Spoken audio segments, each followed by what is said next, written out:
Hello everyone, and welcome to State of the Realm, your weekly Final Fantasy XIV podcast. This week, A Stage Reborn is returning on the show, and we are going to actually watch their latest production, the story of Maria and Draco, and it bothers me that it's not Draco and Maria, because it would be alphabetically correct. We'll also very briefly talk about the launch of the 4.1 website, although it doesn't have a whole lot going on there just yet, as well as checking out the latest host of the realm with our very own Ethys Asher. He's not here, so we can all laugh at him, and he won't actually be here to respond to it. But anyway, I am one of your hosts, Michael, Mr. Happy Pulveromo. Of course, joining me is Slyh, aka Slythefox, aka Slyh, aka Greyfox, aka you, my boy Blue. How you doing, Donkey Rompers?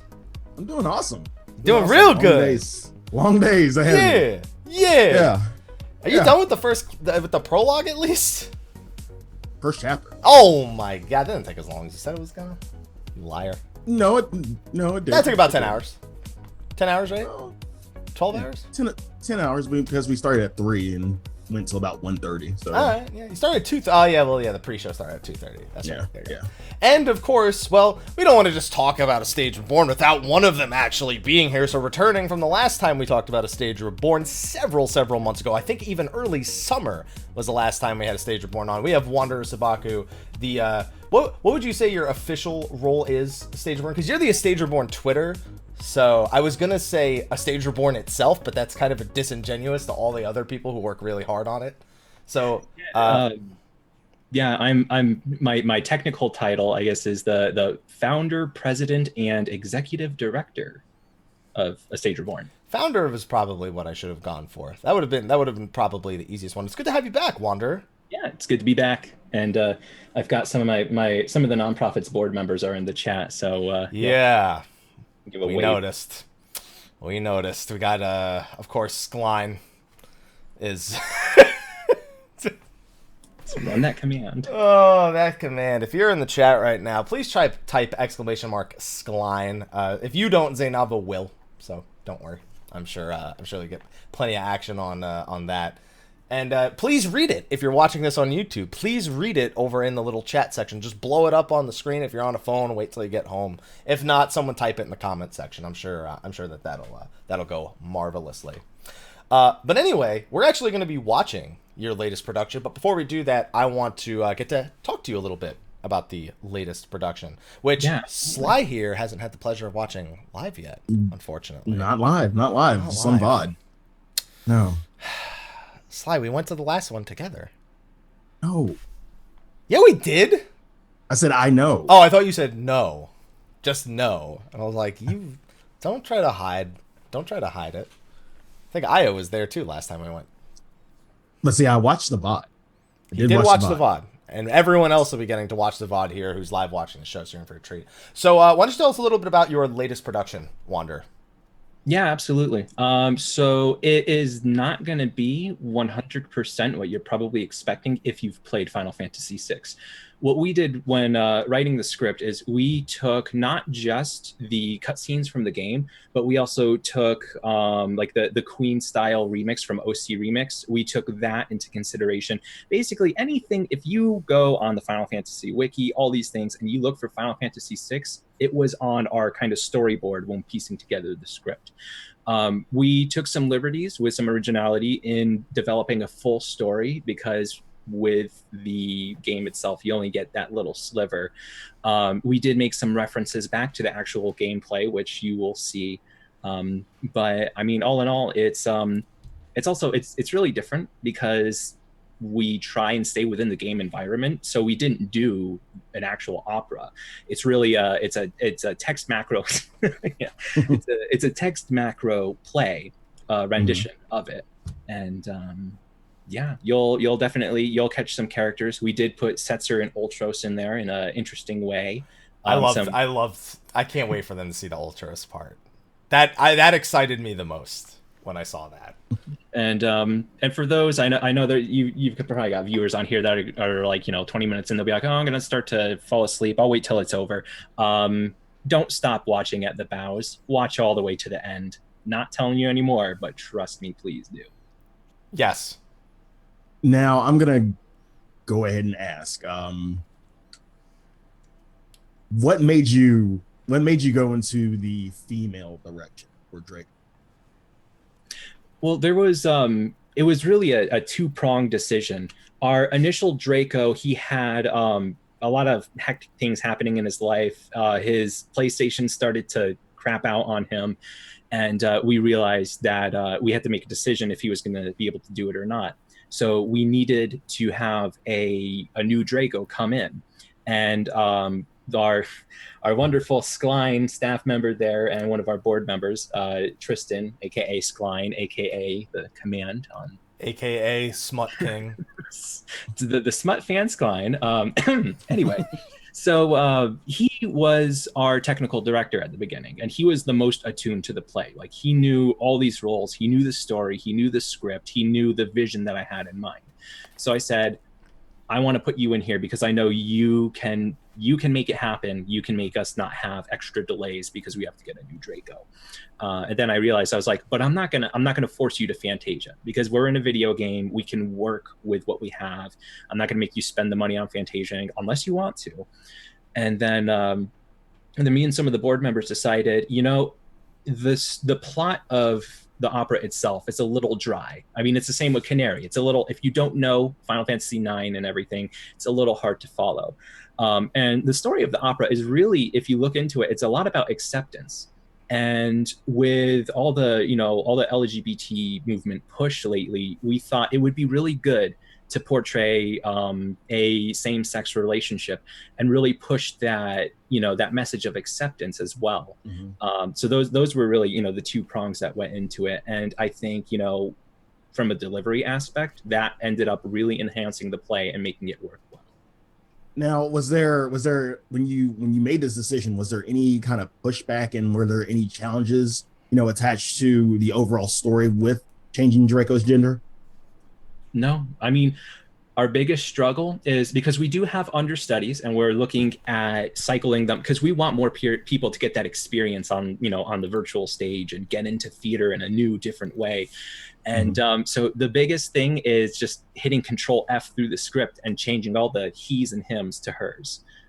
That's literally the only hurdle. There was, as far as emotes for the characters, the technical aspect, the play making sense and everything, all of it worked out fine. I'd say I got to see it live, and it took me a while to even realize. I was like, wait a minute. Oh, okay. That was how long it took me to accept that it had been done that way. That was all it took, because it was still pretty much the same story, or the story that they portrayed, and the story and the main moral of it. So yeah, for anyone who's watching, you will see a female Draco pretty much in this rendition of Maria and Draco, not Draco and Maria. I'm not gonna get past that. It really bothers me that alphabetically it's doing the M and then the D, and not the D and then the M. Slyh, why can't you ever just accept me for who I am? I do. No, you don't. I do. You don't. I don't believe you do. All right, so with that little introduction out of the way, we can come back and talk about some of the finer points, especially the more unique points, but we don't want to spoil too much for everyone before we actually get into the show. So, gentlemen, do you mind if we actually just sit down and watch the story of Maria and Draco? Watch. Yeah. You don't mind? You don't mind at all? We're not going to be saying anything for the next 20, 30 minutes. 25 minutes. 25 minutes, 18 seconds is what I have here for the video itself. All right, glad you have the time down. What do you... I've got a video in front of me, Slyh. What do you mean, why do I have the time down? I said I'm glad you got the time down. Oh, okay. See, I'm just not listening right now, so that's fine. Right. Okay. My mind's focused on getting this working. All right. So, gentlemen, let's mute our microphones and let's get started. Everyone, enjoy the story of Maria and Draco, brought to you by A Stage Reborn on the Diabolos server.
All right, they can't in the call. They can't hear me just yet, but let me get everything settled right here. All right, gentlemen, do you have your microphones back on? Yep. Sly? Yep. All right, just making sure. So, everyone, that was the story of Maria and Draco, put on as Denmo says in the chat, in an obnoxiously limited game. This was managed to be achieved. Is it just me, or is there no audio? I have audio perfectly fine, although it looks like Wanderer's face just broke. His computer. Like your face broke on mine. Oh, well, now you're back. Okay, there you go. Now you're good. You're good. Okay, so that was fantastic. I enjoyed seeing it the second time, especially the homages to Final Fantasy VI, the part at the end, in particular, and Ultra's having a little bit of shenanigans with Setzer early on, colluding. If I didn't know any better. I still can't believe that you guys are able to put on shows like that.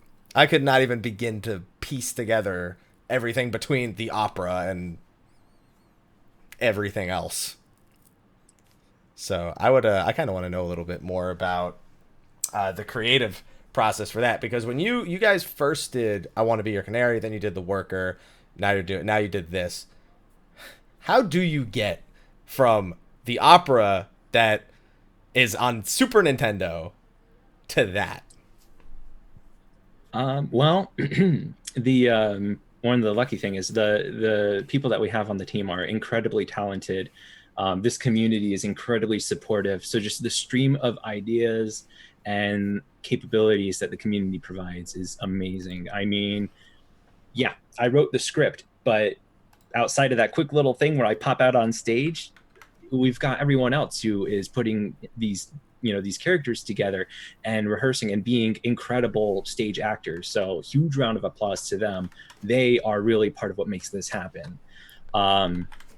As far as the going from scratch to production, really what it is once we figure out a show, we kind of pull scripts, we pull videos. Like I watch so many recordings on YouTube of the actual gameplay of the opera. And I started out doing it, I think during Canary. I went into a small plot and I started building the balcony that Maria climbs. And I'm like, can I actually make that scene in the game? Once I can establish that you can translate something into the gameplay, then I expand on it. And then I'm like, okay, so we need to flesh out this story a bit better. What else can I create? There's the jungle scene where Draco is out fighting the war. And I'm like, can I throw a platform up somewheres and make a separate scene on the set that is the outdoors? And with The Worker, we had that wonderful door that opened up to what looked like the outside. So I knew we could build an outdoor area indoors. And you kind of just piece it from there. And then once you realize that, if a production's going to work, you just go from there. With The Worker, a lot of the pieces that we've done, The Worker, Canary, they've had material that we've been able to just straight pull and adapt. This one was a little different because we had a lot more to write into it. And that's when we started looking at derivative works to look at, hey, who else has told this story in different ways? Let's get some recognition for them. Let's connect the universe with it. And then from there, once you have that massive pile of materials, you kind of just sit back and try and piece it together in a tangible way for the audience. And you get that. I just want to know, was there anything in particular that presented a challenge to you production-wise? Not like just the scenes, but in just general productions as far as like emotes and everything like that? Because with Stormblood, there was a few changes, a few quality of life additions, but was there anything that made it easier, like with the new changes, and was there anything that made it more efficient? Absolutely. The housing limit increase. We use that. It's everything they did for Stormblood. It was a double-edged sword, because while we had the housing limit increase, it impacts DirectX 9 users. So we found very quickly that some users, we had one DirectX 9 user at the VIP show that was sitting up in the balcony seating at the top floor, and he said that some of the partitions on the floor were not loading. So we had to quickly put out a message saying, hey, if you cannot play on DX11, you might need to adjust some settings. You probably have to sit on the ground floor near the front so you get maximum object load of the stage. So those were some difficulties. The battle changes. We absolutely love the new abilities, especially the ones that are out of combat. The fight scene between Setzer and between Ralse and Draco. Without what they put in Stormblood, we wouldn't have that amazing scene. On the downside, the role system change. We lost all the cross-class abilities. So now, before we would stick, when we do the Canary Reprise, it's going to be our greatest challenge, because for the duel in Canary, when they do their sword fighting, we had them on Gladiator, and just they loaded up their cross-class abilities. Now we're a lot more limited. However, we think that there's still enough left that we can, really put on a proper scene for that. But that was one of the things that worried me when I saw the patch notes, and I was like, okay, we're going to lose some abilities. I might have to rethink the scenes. And orchestrion roles is always a fun challenge, because whenever they bring in new music, I'm like, great, I have to sit and read the script and play songs for every scene. I have listened to every orchestrion song so many times, and because a song can change a scene, and a scene can require a particular song. So it's pretty intense. But I mean, there's been no changes that have really limited us. We're this is really cliche. We're limit breakers. We look for the environment that we have, what the game's mechanics give us, and we push them to the limit, and we figure out things new. And piggybacking off that, is there anyone in particular out of the troop who does the orchestrion role hunting? It's a collaborative effort, but I have to say Slyh has been probably the biggest help on orchestrion roles. I've had some donated to me. I had somebody donated answers to me a while back. Nice. And I mean, that's always one of our biggest things, is when a patch comes out, we're like, we need to at least sample the song somewhere we can find it, so we can know, is this a song that we want to get in for the scene? Just because during the streams, one of the biggest comments I get from the crowd is compliments on the orchestrion selection, because we try to make it so you don't have to use like a YouTube sync service to listen to music outside of the game or anything. We try and contain it within the game. And so having that depth of orchestrion roles is hugely helpful to us, and really helps with the audience's experience. I gotta ask one thing in particular. What one thing would make all your shows easier to perform? Took my question. Can't have all of them, Slyh.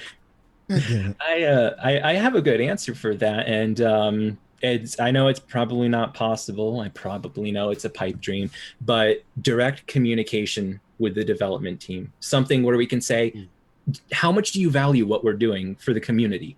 And I'm not going to be one of those special snowflakes who goes, well, if you listen to me, I'm going to get a whole list of things I want from you. But being able to have this recognized as something that the community wants, something the community benefits from, and being able to, make real suggestions to know that they're watching what we do and they're learning from us, just as we're learning from what they give us as developers. I think that would be the biggest thing that would just really improve not just what we could do, but what the community can do with this amazing game. Now, are there any? Damn it! That's it. Just take it. I already know what's coming, Slyh. Just do it. Just take it. Do you? Are there any? Do it. Are there any quality of life changes, either coming up or something that you would like to see implemented, that would help you even further? There is one thing I have been dying for. Why can we only have 2 direct lightings? Please give us more spotlights. Please give us more spotlights.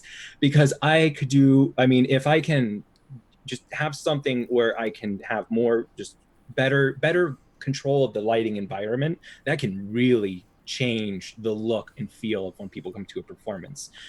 We've been able to do some amazing things with hiding lights and pieces of furniture and whatnot, but yeah, getting more spotlights on stage would be incredible for us. It would allow us to build a bigger stage with larger action. One thing I saw in the chat, say that they wish we could do. I think it was Denmo in particular. Walking and emoting at the same time. Although personally, I think that in 14 it kind of looks silly in WoW. It looks kind of stupid because like their lower half acts independently of the upper half to make it work. Mm-hmm. And I think with our game it would look even sillier. But what about that? Would that help, or do you kind of prefer the whole location emote kind of thing that you have to do now?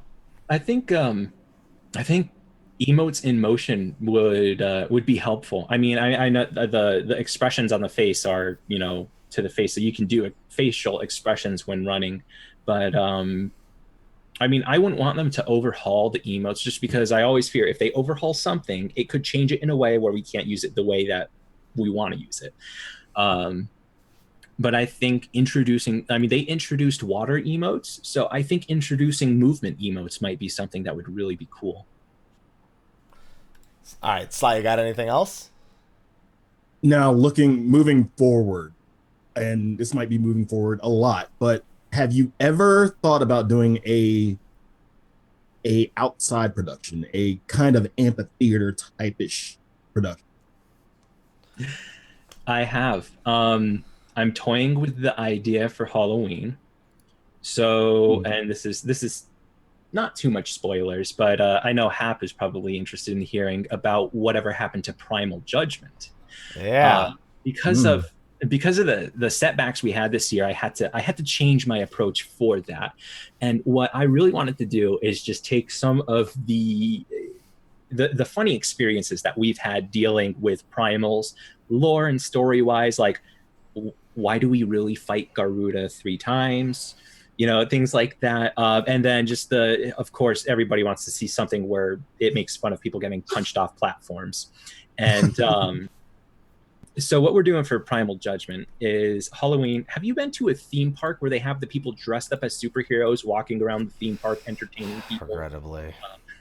And then sometimes they'll have at certain times in the day, they'll have like, you know, oh, go to the amphitheater area here. And they do like a 15-minute skit as the superheroes. So we're looking at that for Primal Judgment. And so basically during Halloween, we're having kind of a collaborative event on Diabolos. You don't have to be a main player. You can enjoy it with alts. We're having, you know, we're going to see about getting trick-or-treating, haunted house, a masquerade ball. I think somebody wants to host a costume contest there. Just, you know, fun community things to get together in. And while that's going on over a few days like a festival, there will be time slots where we'll give you a map that you can click on a link to see. And it'll be like, you know, Ravana can be found roaming the ward on this date between these times. And you will run into a character that is dressed like Ravana, probably doing emotes and shouting things that you've seen in the primal fight that Ravana shouts. And we're going to be placing like striking dummies and stuff in areas on plots so they can actually, you know, kind of look like a mini primal is running around the ward. Just as a way to get that kind of entertainment in, and also to test some outdoor things. Like I know I want there's going to be a mini skit that the Garuda team does every once in a while, and that is probably going to be in a yard, just to get striking dummy pillars.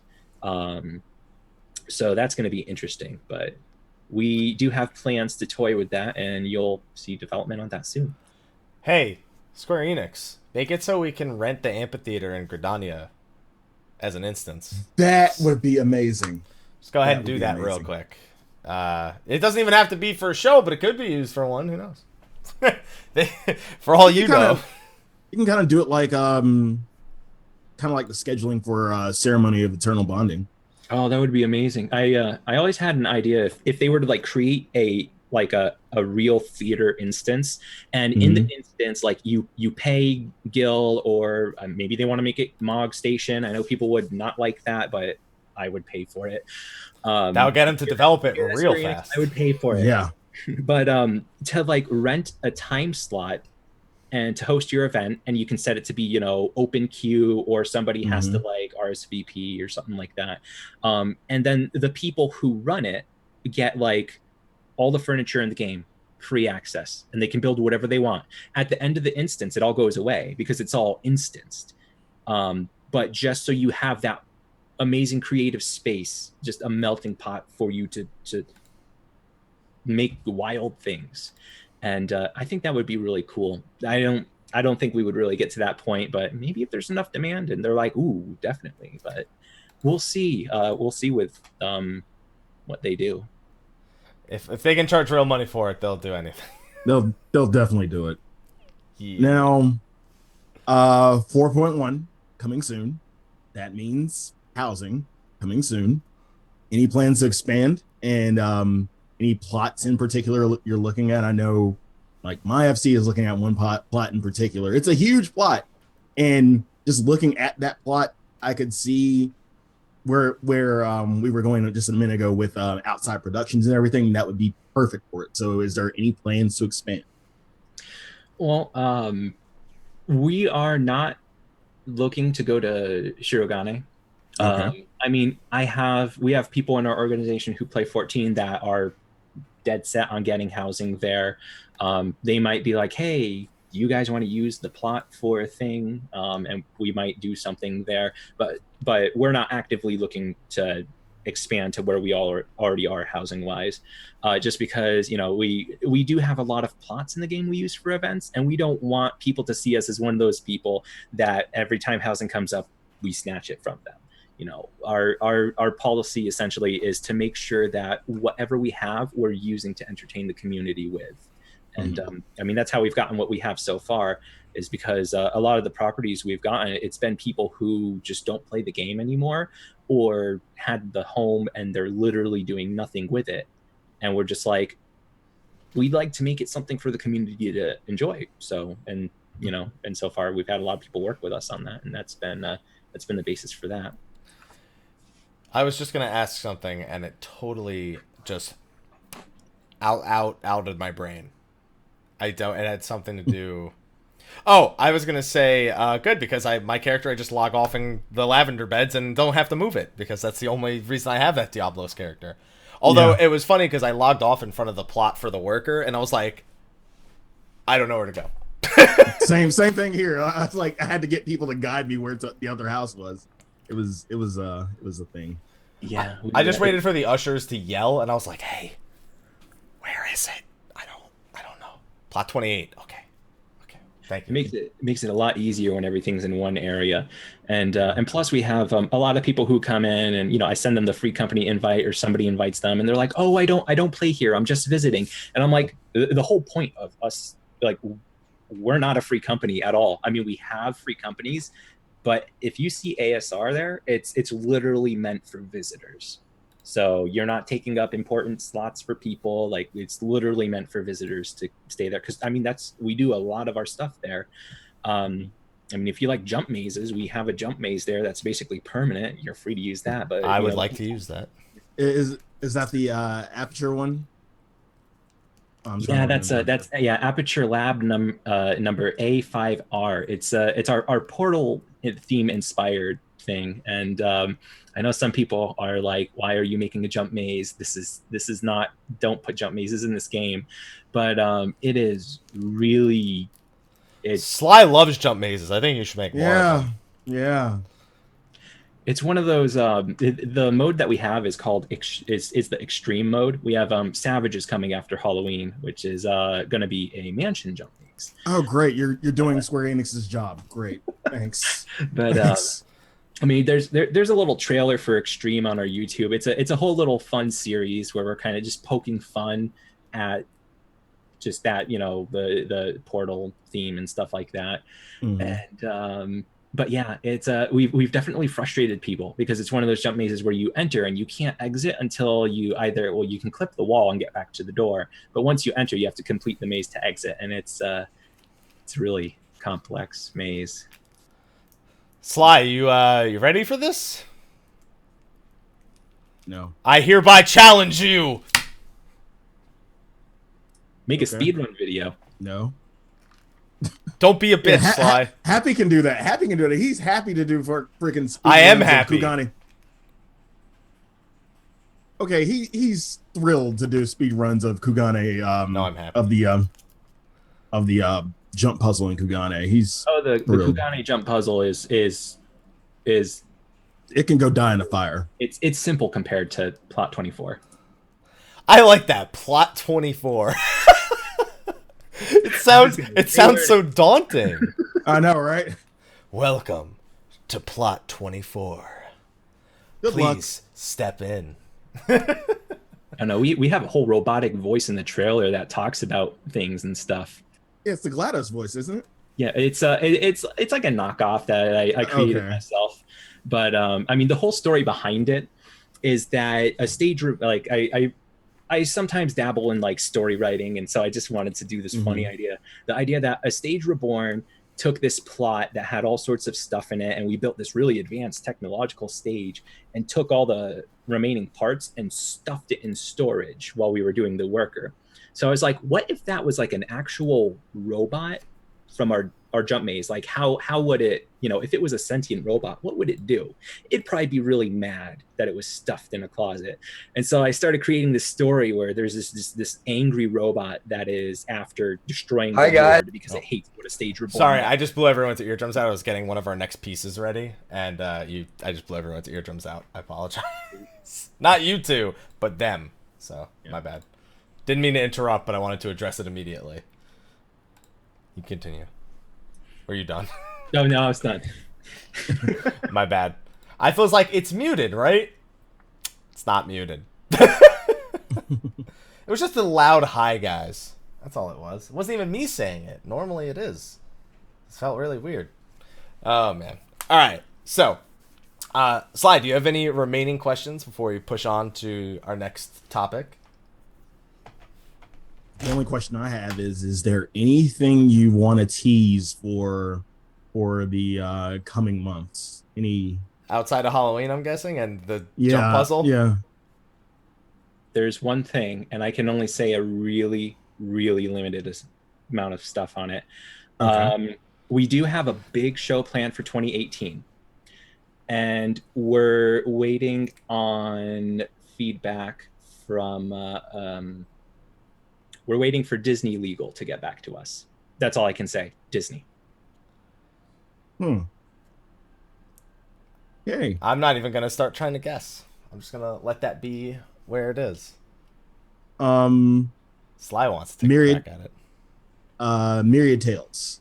That's another thing I've really been looking forward to. We have a time frame on that? We are going to begin filming the pilot and the teaser trailers and stuff, hopefully by the end of this year. I've been working closely with our creative manager for that project, Monty. He's Inferniolis Deodatus in game. He's the mastermind writer behind the plot, story, and everything. So we've been talking a lot about that recently. So I'm hoping, I think sometime in the winter we'll get a pretty good trailer and pilot episode going. So you will definitely hear more about that soon. Perfect. Denmo cracked me up. He's like, Aladdin, Big Blue Rogan and Genie.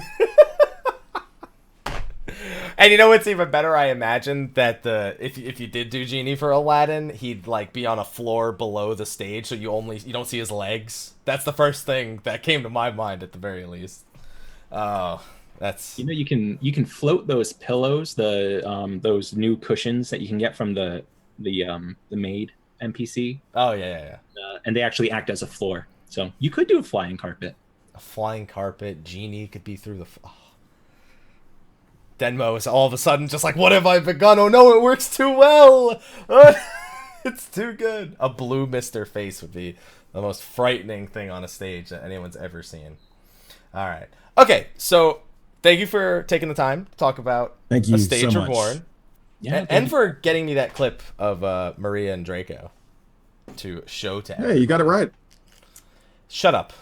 It should be Draco and Maria. I don't care what anyone says. Alphabetically speaking, it sounds better. Okay? Before we move on to this week's Host of the Realm, which everyone watching's already had a very loud teaser of about 5 minutes ago, I want to just pick both of your brains on the 4.1 website The 4.1 website is actually live, and this is big because everyone's still waiting for an official date, which we'll have in a day and a half, pretty much, when the next live letter happens. Is there anything on there that you gentlemen wish to discuss? Obviously, housing is one of them. We kind of already tackled that with Shirogane opening up. We have the lost city we have the sunken city of Scala. It's the drowned city. I'll get it right on the third time. The drowned city of Scala, return to Ivalice, and the main scenario are the only pieces on there. So, first, I'll ask you, gentlemen, is there anything in particular you wish to discuss about those elements? And answer. I'm really excited for Return to Ivalice.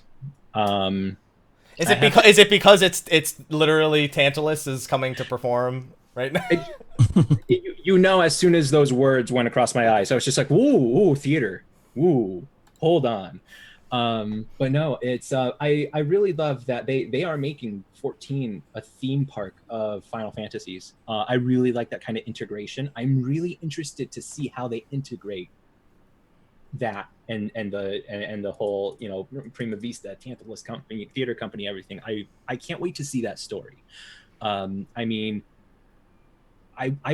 be honest, I wasn't really into the Crystal Tower story or the Void Ark story. I was like, Sky Pirates and whatever.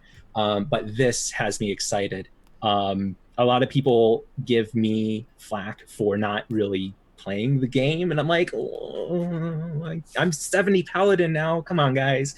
But I think once Return to Ivalice comes out, I'm going to be playing content a lot more. Hopefully my staff doesn't yell at me and go, Saba, you need to work. Stop playing. They're already thinking about it. Don't worry. They'll keep you on your toes. I can tell. Sly, what about you? Mainly housing. In terms of Return to Ivalice, I'm really looking forward to the art style. Keita Mimia is doing mainly illustrations. Yeah, you know who he's drawing, right? Yeah. So, just so you guys know, I'm not 100% sure it's him, but Keita Amemiya has done art for the Shin Megami Tensei series.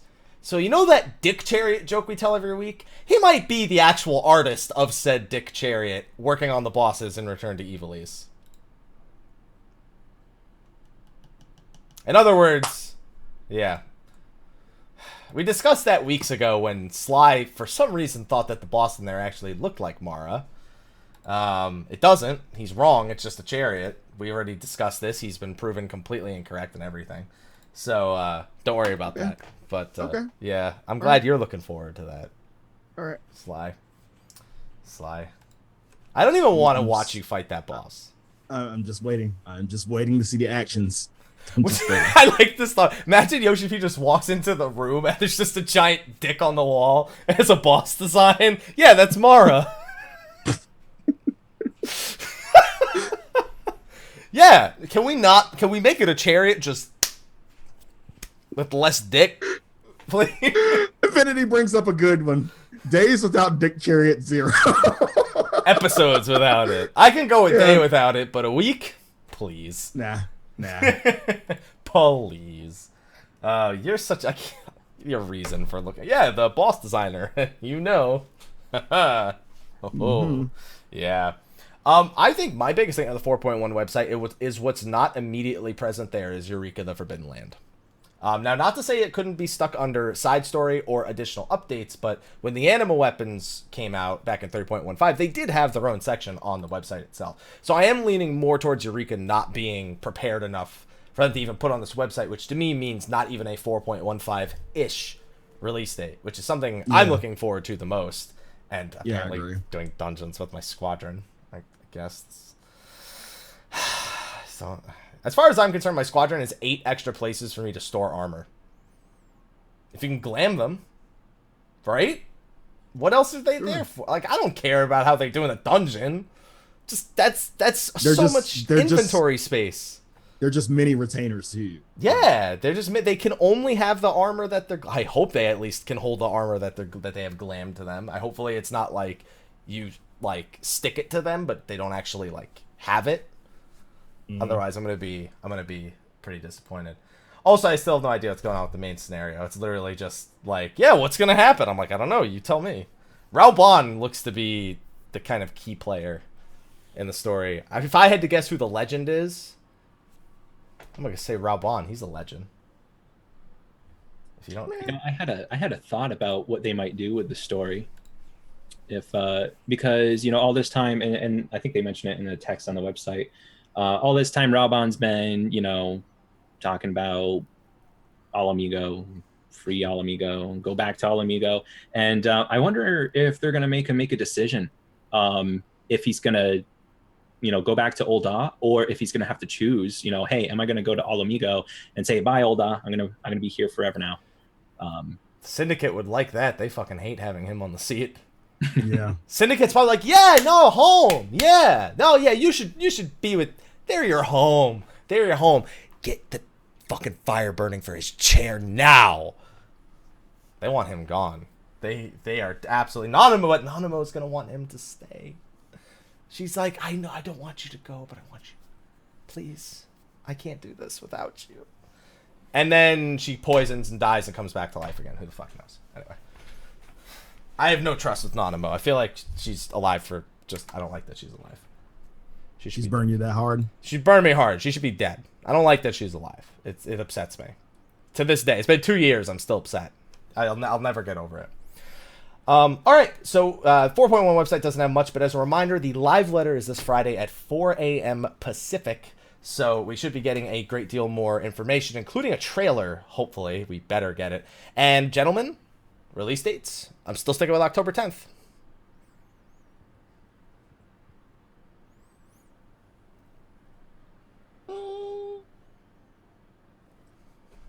I would hope it's October 10th. Sly, that's not a prediction. There's no confidence in your voice. Yeah, let's go with October 10th. What about you, Wander? I'm going to be that guy who bets one less penny, and I'm going to say October 9th. Why not? That's when the servers will go down, you cheater. But the servers will come up on the 10th. It's probably going to be like an 18-hour that starts on the 9th and opens on the 10th. Mm-hmm. You Monday guy. Stop! This isn't The Price is Right. I'm not. Do I look like Bob Barker? $1. Don't say yes, because I don't want to be that old yet. What about the day of the first emergency maintenance? What does that even mean? I don't even know what that means. Every time they patch, there's like 5 subsequent patches. Oh, we gotta fix this. Oh, we gotta fix this. Oh, we gotta fix this. Yeah, you got a good point. It just better not be the 17th. It better be the 10th. I'm planning my October around it being the 10th. Please do not be anything but the 10th. All right, gentlemen. So we spent the first 25 minutes of the show just sitting back and relaxing. Well, before we read our sponsor list, we get to do the same thing for the last 15 or so minutes. As everyone knows, we've been doing a new segment called Host of the Realm, where it takes time to highlight the various hosts that are on State of the Realm consistently. Everyone wants mine to be next week, so I'll have to do one, even though I still think it's just, I talk about myself enough. No, you have to do it. I'll do it. I'm doing it. I've already decided I'm doing it, Sly. I just don't necessarily agree with it because I've done that style of video so many times. This week we have Ethys, who's not here, so like I said at the beginning of the show, we can laugh at him. And you can also laugh at my editing job, because what I've been doing with the Host of the Realms is I made slides, then with Mary's, I got rid of all the images on slides and then posted some new ones for Mary. For Ethys's, I attempted to do the same thing by taking Mary's, but I forgot to get rid of an image. So at one point, while Ethys is talking about reading books, a picture of Papa Murphy's pizza is going to pop. I love books, and then just pizza in the corner. Please play this now. I think it's not even like 2 minutes in, but I'm just letting everyone know I'm well aware that is going to happen. Also, for our audio-only listeners, Ethys actually repeated all the questions himself, so this week I don't have to do the recording over. I went out of my way to record audio for just the questions last week because I didn't ask you guys to repeat them back like I should have. It's my bad. But Ethys did it without even being asked, so he was way easier to work with than you and Mary, Sly. He was done and gone in 20 minutes, and it took me 5 minutes of editing to get his down. Nothing, Sly? In the words of Slyh, eat a dick. I like it. All right. On that note, though, mute your microphones, gentlemen. Let's enjoy that. Oh God, that face. He's too. All right. That face. All right. Let's get started with Ethys, Host of the Realm, also known as Smug of the Realm. Guys, Ethys here. Welcome to Host of the Realm, where you get to sit and have a couple of intimate moments with me. Ooh.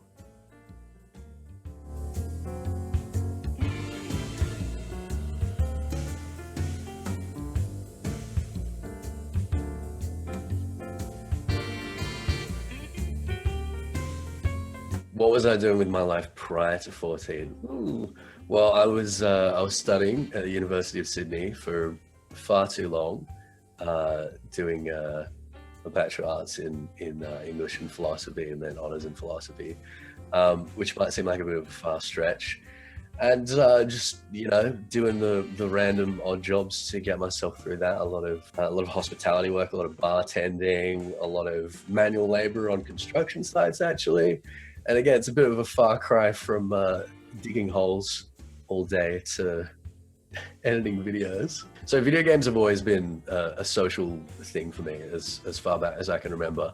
I was actually a really sick kid. I spent a lot of time in hospital, and my only sort of escapisms were books and games. But we actually had consoles. We actually had like SNES and Nintendo 64 consoles in the hospital, the children's ward. And all of the sick kids in there sort of get together and we'd be playing, Mario Kart and Super Smash Brothers and stuff like that. So that was my very, very earliest experience with gaming. And although it hasn't always been the most salient part of my life up until the last couple of years, it's always sort of, been there as like this sort of, this comfort, this old friend, if you know what I mean.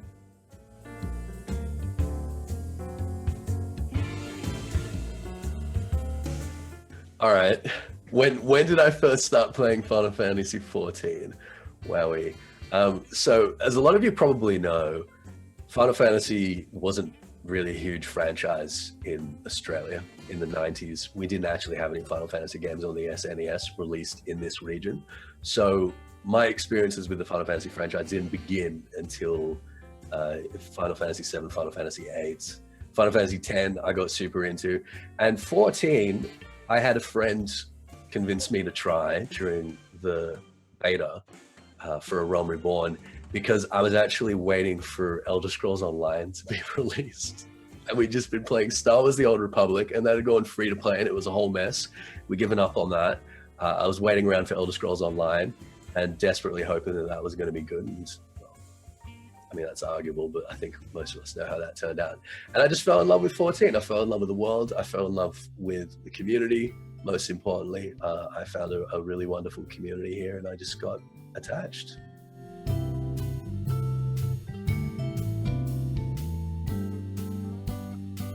What specifically got me invested in the lore of Final Fantasy XIV? All right, I remember when Heavensward was first announced, and we got some artwork revealed of the two primals, Bismarck and Ravana. I was on a TeamSpeak call. I think it was TeamSpeak then. Probably not Discord, it probably was TeamSpeak, with a couple of friends, and they were sort of asking, "Oh, Ravana, that's a weird one. Why hasn't that been in the Final Fantasy franchise before? What could that possibly mean?" And I sort of explained to them the background of the sort of mythological character of Ravana and how I thought it might be able to fit in or whatever. And one of my mates said, "Oh, you should make like a YouTube video about that." And I thought to myself, well, never done anything like that before. I haven't recorded myself before. I haven't done any editing before, but you know what the hell, I'll give it a try. So I did that, and I got some positive responses from people who liked it, and also some constructive feedback on how I could improve things, technically. And I had this attitude of, you know what, I'm just going to wing it. I'm a writer. I'm not an editor.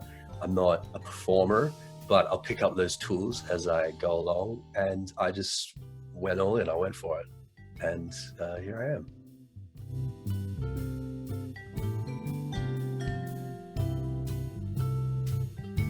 Do I remember my first time at State of the Realm? Yeah, I remember we did the first day of Zivia. I remember Mike contact me and asked if I thought it would be a good idea to do a trivia show for Final Fantasy XIV lore, and that might be a way to make it more approachable to audiences that weren't necessarily like super invested in lore, just general Final Fantasy XIV players. It could be something that they can get engaged in and excited about. And I thought that was a good idea. And I remember I came on, I had some nerves to begin with, but I think that I just sort of clicked into, maybe I'm being presumptuous, but I think I just clicked into the dynamic really, really well. I found that I had like a really fun sort of natural rapport with both Slyh and Mike, and it was a lot of fun. It was a really good show. It was a bunch of fun, and never really looked back.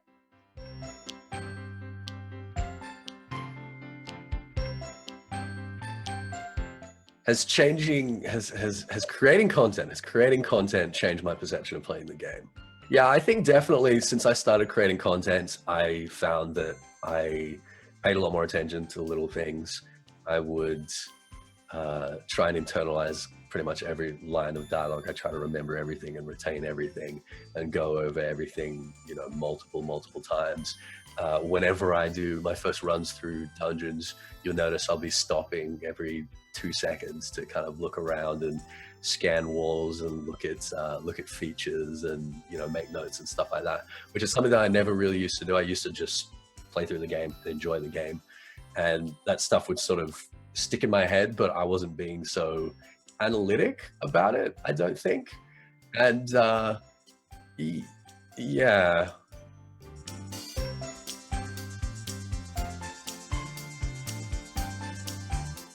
How was my experience with FanFest 2016? Wow. So I'd never been to any kind of convention of that scale before. There's nothing like that in Australia. We have RTX, we have PAX Melbourne. They're starting to get bigger over the last couple of years, but generally they're nothing like what you guys see over there. The thing that really took me off guard though wasn't the number of people or the spectacle or the size of things. It was the fact that because it was a very specific sort of event, it was all about Final Fantasy XIV, there were so many people there who knew who I was and knew my face and knew my work and were treating me with some sort of deference, like asking for autographs, asking for handshakes, wanting to take photos with me. And before then I had never met someone who had consumed my content face to face. I use the term fan very loosely because I absolutely hate that term, but I hadn't met one of my fans in person before. So it was really, really overwhelming sort of being in the spotlight for the whole time. But it was really cool. It was really exciting because I had this sort of, it was just really easy to connect with people. I got to meet so many people, which I wouldn't have otherwise. And I got to hang out with a bunch of other content creators and podcasters. And that was absolutely fantastic. And streamers, of course. But just everything that I thought I knew about the community, having that kind of solidified for me. And it just made everything real, I guess. Just going there and saying, oh, look, these are real people that I'm engaging with and that I'm hopefully affecting in some way and that I'm having a discourse with. And I think when you come back from events like that, I'm sure all content creators are the same way, you find yourself feeling like really recharged, really reinvigorated. And it was just a really wonderful experience. And honestly, I can't wait for the next one.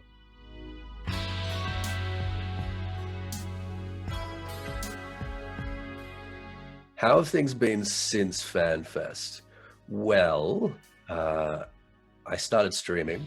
We got the NBN here, which is National Broadband Network. It's broadband that's good enough to stream on. Most of the country still doesn't have it. But as of January, I've had it and I've been streaming.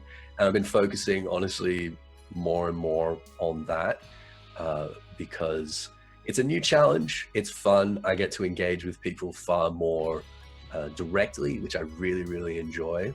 I don't have to wait for, YouTube comments several days later and then, write a reply. And I can have sort of these live conversations and discourses. And when we're talking about lore and people are asking me questions, we're having these sort of on the fly discussions. And that's really, really great.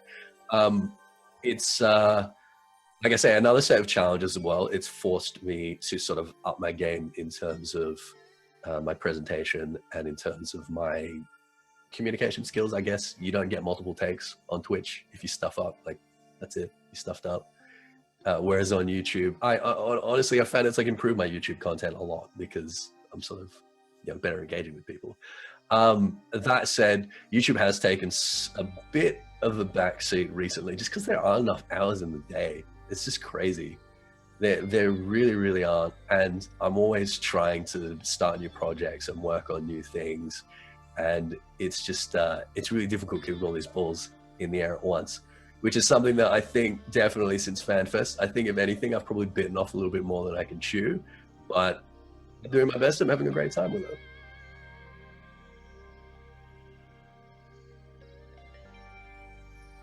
What lore do I hope to see explored in Final Fantasy XIV in the future? That's a good question. Well, obviously, I play Duskwhite. I'm very invested in the Duskwites, and I want to see what they're up to because we've only got a couple of actual named NPCs of any significance among the Duskwhite clan.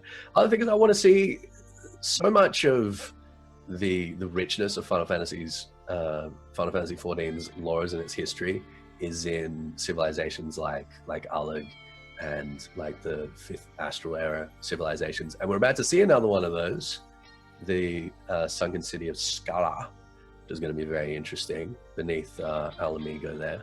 So I like to see more of that kind of stuff. I know a lot of people get salty when I suggest this, but I would honestly really love to see like a time travel expansion where we find out that all the warriors of light from previous eras are us in our future. We have to go back and sort of fix things, and that would give us an opportunity to, more directly intercede the fall of Alig and Phlegethon's rebellion and everything going on there without just being told about it. And same thing with the War of the Magi, being like a participant, I reckon would be really, really neat. And I think that after we wrap things up with Garlemald, there's definitely a lot of fresh opportunities in the world.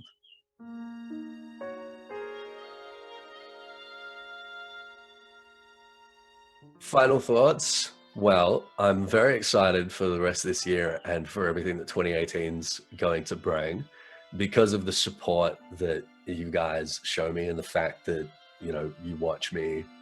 I've got a lot of really exciting opportunities coming up, which I wouldn't have had otherwise. I never thought I'd be working in this industry. It's every nerdy kid's dream to be working in the gaming industry. And I never thought it would happen. So thank you all so much. I wouldn't be able to do it without you guys watching. And I'm incredibly grateful and humbled. And I know I seem like an egomaniac sometimes, but I really appreciate all you guys. Thanks for watching, guys.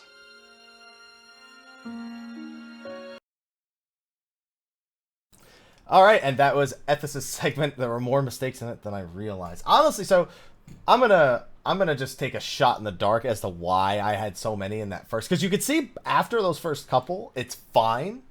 I'm gonna assume I noticed those mistakes as I went back and checked, and my version that's currently saved has all the correct text. I'm gonna assume what I did was realize it was wrong, edit it, and then I never re-rendered it. I got distracted by something, and I just uploaded what I had. I'm going to presume that's what happened, considering my file has all the correct parts done and all the images deleted. Still, the funniest thing was when he was talking about, I was a sick kid, Papa Murphy's. No, I was a sick kid, and I loved books. And then when he says the word books, the pizza Papa pops Murphy's. up. Sorry, that's all that matters. Also, the same first question is there. For all you know, he likes pizza. Maybe not Papa Murphy's, because I doubt they exist in Australia, but that would be would Papa Murphy's be in Australia? I don't know what kind of pizza. I don't know. I don't know. It's not like they have Red Baron or anything like that. You know? Like Red Baron's a chain. It's not like they. I mean, you can get them frozen. You can get frozen Red Baron pizzas, even if you don't have it anywhere near you. I assure you that. So that was Ethys's. My lack of professionalism is bounced out by his integrity. I didn't even edit out as many ums or uhs because I'm like, fuck it. His video is going to be like 7 minutes if I edit all this down. I'll let him go through the thought process a little bit longer. It took 18 minutes to record all of his segment, which got brought down to a 13-minute video. Slyh, yours was 44 minutes, and Mary's was 38, almost 39 minutes. What are you trying to say? I'm just saying, this man is concise, and he was sick, so may have contributed a little bit to the conciseness. Conciseness? Yeah, we'll go with that. That's all right. Yeah, we'll go with that. We'll go with that. Sure. All right. So that's going to be a wrap for this week. Before we sign off, though, we have a few things to do. One, I got to shout out our sponsors. We have a few more popping up on the list. And again, if you're someone who is supporting the show over on Patreon, and I do not have a name for you on the sponsor list, that's why you're not appearing there. I had one earlier that I never got a name for. So we have our standard sponsors in the form of Kurioshi, Ignis Fairgun from Diabolos. Hey, I know that server. Goetia Valefar of Siren, Jean-Francois Themacholuis, Hersh, Fersh of Faerie, Phoenix Down Free Company on Goblin, and Obai Jossamsi 2, and Serren from Zodiark. Our premium sponsors, Spike, Rudy Rudiger, Nadia Kurasame, Kuja Cross of Genova, Ahmed, Kuranai Oni, Abdullah, Tin Colossus, Killer Hackman, Raul Jr., Darklight 2013, Arthur Ramil Gaming Bishop, and Kiltastic Jones. Thank you for sponsoring the show against #demonetized. Hey, that's the only reason why we started even doing it. Because with Dick Chariot in every episode, it's like, I can't even fight back. The funniest thing was the fanfic on YouTube, where it was like, would you like to request a review for this? And I was like, no, I'm going to let that one go. I think I'm going to lose. I think I'm going to lose that battle on YouTube. Oh, man. YouTube doesn't like Mara, man. I don't know. Might be okay with Mara. Might be less okay with the glass. Might be less okay with the fanfic from the post show that 1 week. Might be less okay with it.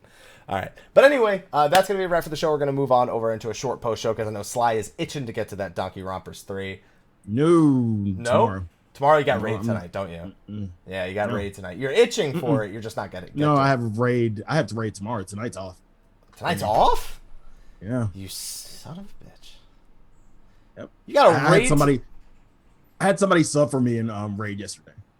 Oh, for Donkey Rompers? Okay. Yep. All right. Now you're just gonna go. I had all my bases covered. Damn, that's legit. Even had the show moved to Wednesday this week. You did have all your bases covered.